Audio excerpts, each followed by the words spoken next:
My name's Hannah. I'm a lecturer in early years at Wiltshire College in Salisbury.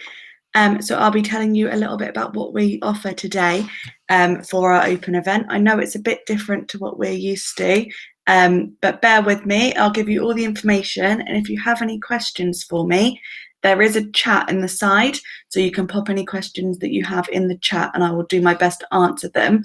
I'm going to go through each level of learning that we offer. So we offer level 1, 2 and 3 courses.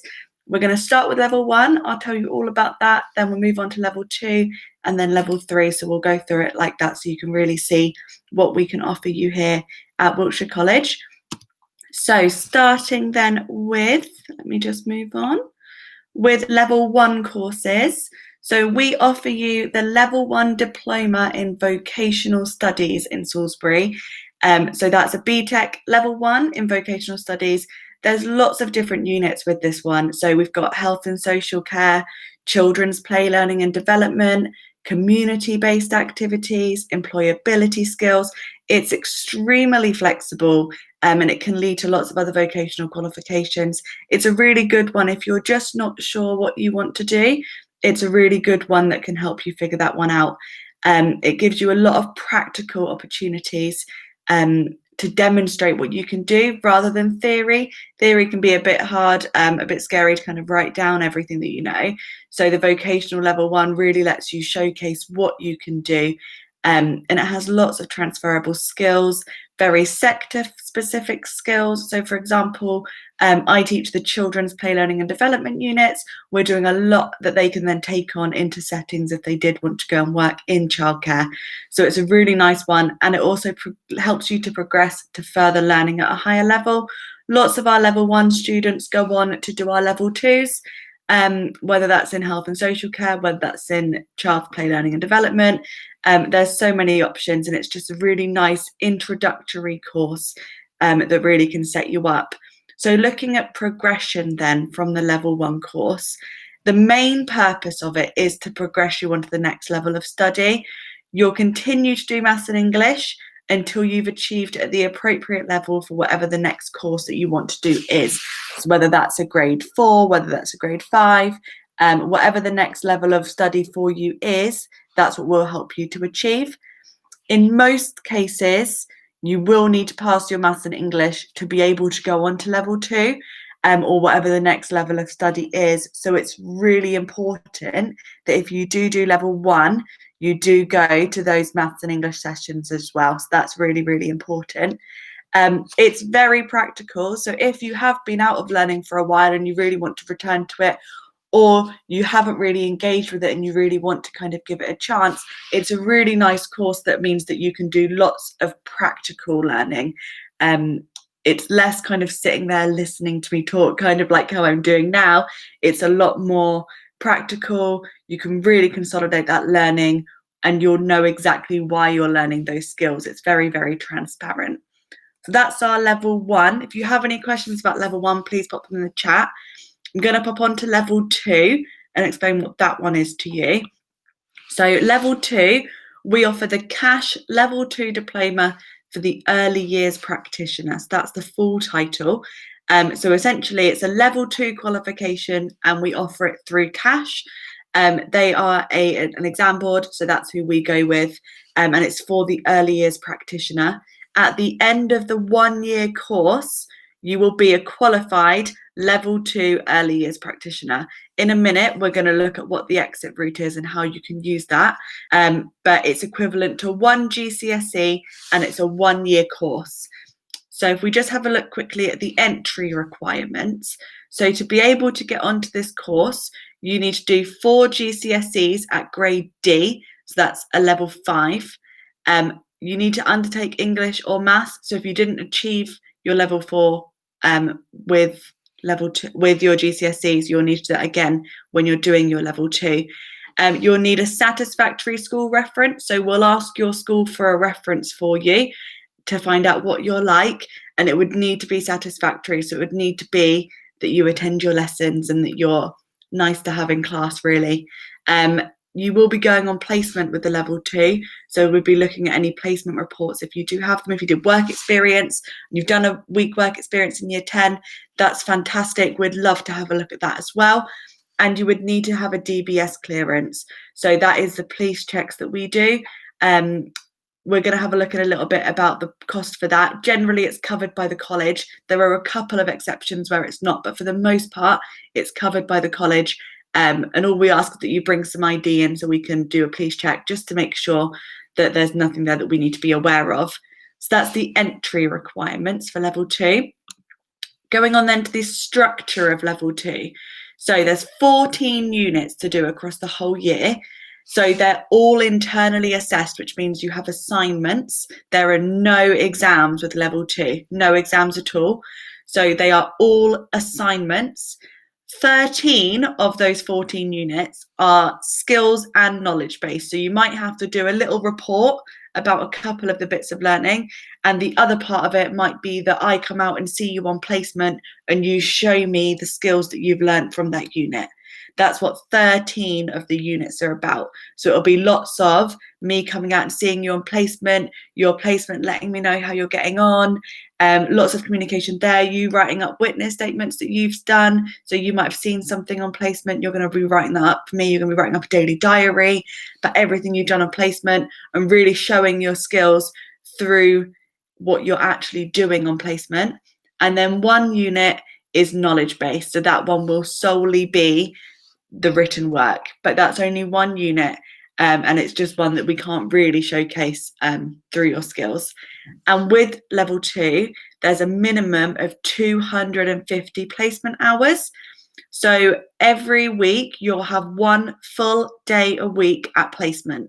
So you won't be coming into college, you'll have that one day a week at placement. So for my level 2s at the moment, they go on a Wednesday and that's their day at placement. It could change for next year, but for the moment it's a Wednesday, and every Wednesday they go off to placement and I see them the rest of the week.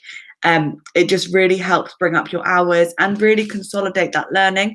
So what we learn on a Monday, Tuesday, you then go into placement on a Wednesday and you can use that. And then we come back in on Thursday and Friday and discuss what happened, discuss how they used it, and see how that can link to their learning as well. So it's a really, really nice time.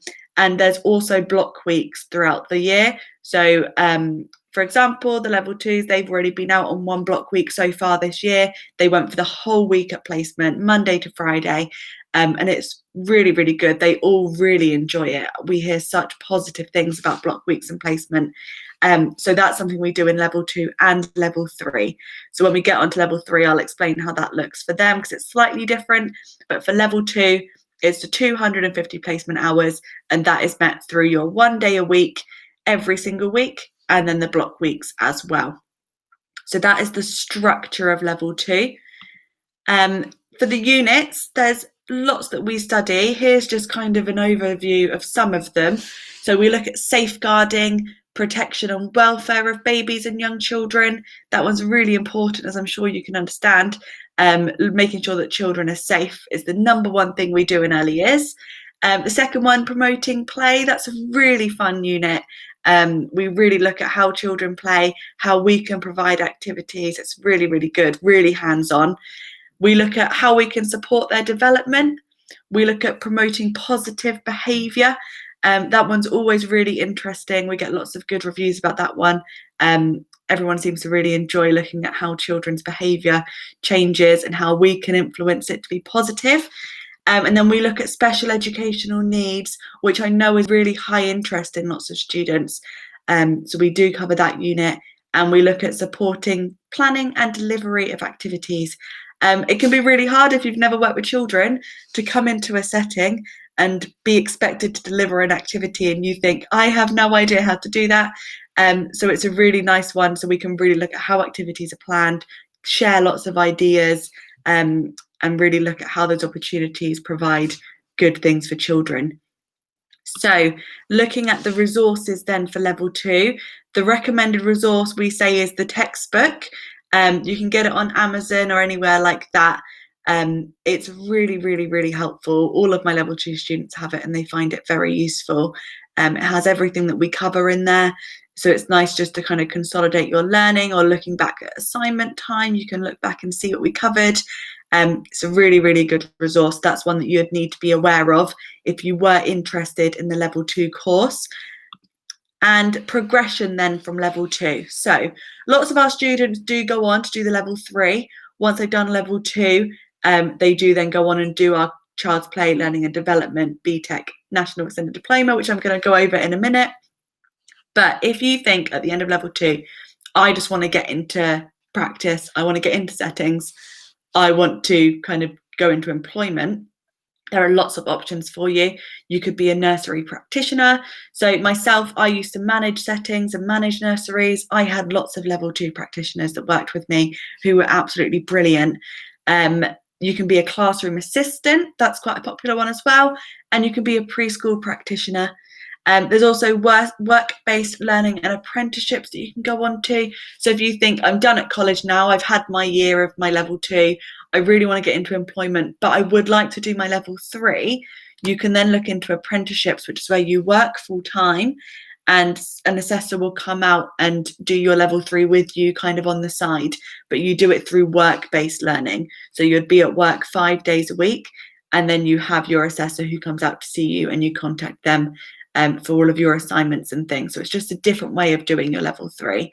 But that is an option for you as well. So that kind of covers the progression for level 2. So we've looked at the entry requirements, we've looked at what you study, the units, how it's structured, and then we've looked at the progression from level 2 as well. So moving on then to the level 3. So this is a really long title for this one, but it is the level 3 BTEC National Extended Diploma in Children's Play Learning and Development. I'm going to tell you in a minute about what the Early Years Educator bit means, but the National Extended Diploma is the highest level 3 qualification that BTEC offer. So you really are getting the best with this one. So this one's broken down into 2 years. So let me just skip a slide for a second. So it's a 2-year course and it's equivalent to 3 A-levels. So your level 2 is equivalent to 1 GCSE. So this is a big step up. Your level 3 is equivalent to 3 A-levels. It's a 2-year course, and at the end of the course, you will be a licensed early years practitioner. That's what that early years educator bit means. So you're licensed to practice, which is brilliant. So the entry requirements, you need 5 GCSEs at grade 4 minimum. So if you do your level 2 and you get a grade 5 in your maths and English, you will need to redo maths and English to get the grade 4 for your level 3. So for level 3, we really are looking at that grade 4 in maths, English and science. Okay, you need a satisfactory placement report if you're coming from level 2. Like I was just saying, if you're coming from level 2, you've done at least 250 placement hours. So you're going to have that really good placement report to showcase and say, look, I'm brilliant on placement. I always go. I have a really positive attitude. I loved it. I got so much out of it. Here's why I want to do level 3. And we'll really look at that as well. And it just really showcases what you can do. And then we'll have a look at the exit route in a minute. But if we just put back onto this slide, the structure of assessment for level 3, there are obviously more units in this one because it's a 2-year course and the units are bigger. So there's 16 units. 11 of these are mandatory. So they're ones that BTEC say we have to do. And then the other ones we pick ones that we think you guys would be interested in. So this year we're doing outdoor play, we're doing healthy eating, and we're doing technology. And that's 3 of the ones that we've chosen to do. 3 of the units are exams. Okay, so in your first year, you have 2 exams, Unit 1 and Unit 2. You can see them there. They are summer exams, so they are done in around May and June time. And that's it for year 1. The rest of them are assignment-based and practical-based, same as the level 2 like I was talking about. And the year 2, you have 1 exam in January, and that's the Unit 4 exam. So my year 2s at the moment, they're getting ready for their Unit 4 exam in January. And then that's it for their exams. So we can spend the rest of the year focusing on placement, focusing on getting all their assignments finished. So it is a nice kind of end to the course where we can really focus on that rather than focusing on the exams that you have in first year. So that's the structure of assessment. So we've done that one. So let's just move on to this one. So placement, 250 hours for level 2. It's a real big step up for level 3. We're looking at 800 hours, but that's over the 2 years. And where you had 1 day on placement in level 2, for level 3, you have 2 days a week. So Monday and Tuesday is for our year 1 students, the students on the first year of the course. They go placement every Monday and Tuesday, and then the year 2s go every Thursday, Friday. So that's how that's laid out. And then there's a number of block weeks throughout the year. They might be single block weeks where you go Monday to Friday. There might be double block weeks where you do 2 whole weeks at placement. So that's really exciting time, and the students absolutely love it. BTEC qualifications are vocational, so you must complete your placement hours in order to pass your course. If you do all of your assignments and they're all brilliant, and you do all your exams and you pass them all and they're brilliant, but you don't hit the 800 hours of placement, you are not able to pass your course. We do everything we can to make sure you go above and beyond with your placement. You will have more than opportunities to achieve those 800 hours. So it's nothing that you need to worry about. As long as you're attending when we need you to attend, you will easily hit those hours, and it's not a problem at all. But work experience and placement, particularly with the license to practice qualifications like the level 3, it really is so important. That's what you guys want to be doing if you're doing level 3, is you want to be out on placement. So looking then at the resources for level 3, there are some textbooks that we advise you to get. The one on the left with the child bending down in the snow, that's the main one that we use. So that's the BTEC National Children's Play Learning and Development Pearson textbook. So that is the main one that we use, that has all 11 mandatory units in there, and it's really in depth. The students absolutely love using that one. The next one is a second student books that has more of the units in there. It has been revised for the early years educator, so it's extremely focused on this course. And then the third one there is a revision guide. So that's for the exam units, really useful. Has lots of practice questions in there as well. So it's just a nice extra tool to have. At the bottom there, it says 2019 to 20 Healthcare and Early Years Placement T-shirt. When you go on placement for level 2 and level 3, you must have a placement T-shirt. They are £10.50. You order them through the college. I deliver them to you in class, and then you get your T-shirt to wear on placement. You must wear it on placement. It shows that you're part of Wiltshire College. It shows that you're a student. So you're able to purchase that when you start the course. But we go through all of this at the beginning of the year as well. So don't worry if you can't remember all of this right now. If you do want to apply, if you then are successful and get onto the course, we have an induction in the first week where we go through all of this again. So you'll really get a reminder, and I'll advise you on where you can find all of these different things. I'll show you where to find the T-shirt and the books and things, so it's not to worry. So DBS Applications, like I was saying, that is your police check. So it's called the Disclosure and Barring Service. It used to be called CRB, and it changed a few years ago to DBS. So the following learners do not need to pay for theirs. So if you're aged 16 to 18, you don't pay for yours. If you're 19 to 23 years old and you're on a level 2 or level 3 entitlement course, you won't pay for yours either. And then anybody who is in receipt of benefits or low income, and any learners who are paying for their course with an advanced learner loan, you do not need to pay for your DBS. You cannot go on DBS on placement without having a DBS. So it's really, really important that you get your DBS done. We try and do it in the first week or 2 of the year. We ask you to bring in all of your application. We ask you to bring in all of your IDs to really check it over. And if you just have a quick read there, that's the ones who do need to pay for theirs. So your higher education learners, anyone who's not eligible for fee remission and they're 19 years and over, that's all there for the ones who do need to pay. But for the most part, most learners don't need to pay for their DBS checks. So the college does cover that for you. So progression from level 3 then, it gives you license to practice, like I was saying, in the early years sector. You are qualified to work unsupervised with children. You can go on to be an early years educator. You can go on to be a nanny, a childminder. Lots of things you can do. You can also go on to university.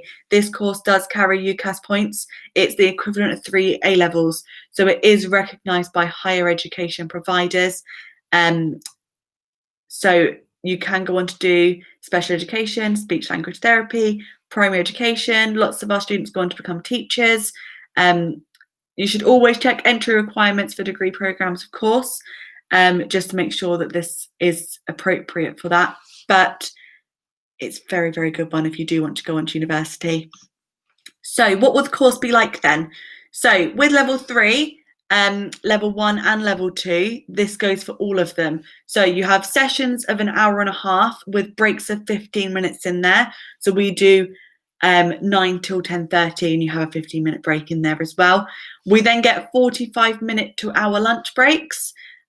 Really practical lessons, time to complete assignments and lessons. I always make sure that we have a time to start an assignment and a lesson so that I know that everybody knows what they're doing. Lots of learning lessons. We have lots of discussions. It's very hands-on, very communicative. It's not just you sat there and listening to me. It's very much kind of a two-way street. 2 days placement a week for level 2, 1 day for level 3, 1 day for level 2. If Maths and English is on your timetable and you did not achieve grade 4 at school, you must attend. So extracurricular things then. So in order to pass your level 3, you have to have done paediatric first aid. So we offer that in your first year of your course. We do it all together. So that's a really nice time to really get that qualification. That qualification lasts 3 years. So that's another tick in a box there. It's a really good one. And we also offer Macathon, which is really, really, really interesting. We've had lots of good feedback from that one. So Macathon is very interesting. Moving on then to what you can expect from us. I'm not going to read all of these to you because you can kind of have a look through. We do offer a learning resource centre. So that's our library. So you can go on, there's lots of ebooks, there's lots of podcasts, TV shows, magazines. At the moment, we're all online because of COVID, but we're hoping to open up again and you'll be able to go down to the Learning Resource Centre, the LRC, and really, really make use of all of that. Careers advice, we offer learning skills and development services, so extra support staff. We offer the gym, hairdressers and beauticians, which is brilliant. We offer wellbeing advisors, counsellors and all of that. We offer virtual learning environments where you can access all of your course content from home as well. At the moment, we're doing lots online as well as in college. So there is lots of kind of a two-way street there. We offer personal tutors to support you with your studies and to be successful, really. We really want you guys to be successful from us. So that's what you can expect from us. What we expect from you in turn, like I said, it's a two-way street. We expect you to attend all your timetabled sessions, and that includes Maths and English and tutorials. We expect you to hand in all your assignments on time. I know you know that, but we do expect that. We expect you to follow our college behaviour policy. Our motto is ready, respectful and safe. We expect you to engage with placement. If you're doing one of these courses, that's really what you're going to enjoy doing most. That's the thing I hear constantly, is everybody loves placement. So you are going to want to do that, but you need to make sure you're engaging with it. We like you to have completed your DBS application by the first week of term and to have bought a placement t-shirt by the first week of term as well, like I was saying. So looking then at safeguarding and tutorial events, we do have a student union at Wiltshire College. You have an opportunity to join that if you would like to. Details of how to do that's all in your tutorials. And the union is brilliant. They're really, really involved with the students. They arrange events, activities. Even with us being online, there's still been stuff going on. And then at the bottom there, it says about sports activators. There's lots of sessions you can join in with for free. Zumba, archery, gym sessions, football. If there's a sport that you'd like to try, you can let them know and they can do their best to arrange that for you. Really good chance to make new friends there as well. So you will be allocated a dedicated personal tutor who supports your college journey. You attend a group tutorial each week, which is run by your tutor, and you also have one-to-one sessions as well. So you've got group and one-to-one there with your tutor. They cover a very wide range of subjects, so career planning, staying safe, UCAS and higher education planning as well, and just looking at the world of work and how that looks after college. We really want to prepare you for that. And then you can also have one-to-ones with your tutor as well, just to make sure that you can discuss any concerns that you have, any extra support you might want, any just general questions as well. It's a really good time to discuss that. So we are taking applications for next September. You can apply through the college website. We will, of course, be holding more virtual open events throughout the year.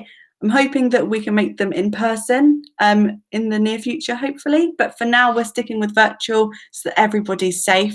This session has been recorded, so it will be posted online as well. So if you want to come back and look over anything, you are more than welcome to. If you have any questions, oh, thank you, Sophie. If you pass Maths and English, well, you have to take them as well as the course. Note, if you get your grade 4 at GCSE, you do not have to do Maths and English for your course. So if you pass that at GCSE, you will just be coming to your tutorial sessions and your course-based sessions as well. So if you pass Maths and English, you don't need to take them as well as the course. Is there any other questions? We do have to strictly be done by 11:30. We'll get kicked off. So if you do have any more questions, pop them in the chat now, and then we can see if I can answer them for you. But I hope I've answered all your questions. We have covered a lot in this session. I know it's been a whistle blow stop tour of the level 1, 2 and 3 courses. No problem, Sophie. Thank you for coming. I'm glad you've managed to engage with it. I will end the session here and make sure that it's all recorded, so it will be going online. But thank you for coming. It's been a pleasure. I hope to see you soon.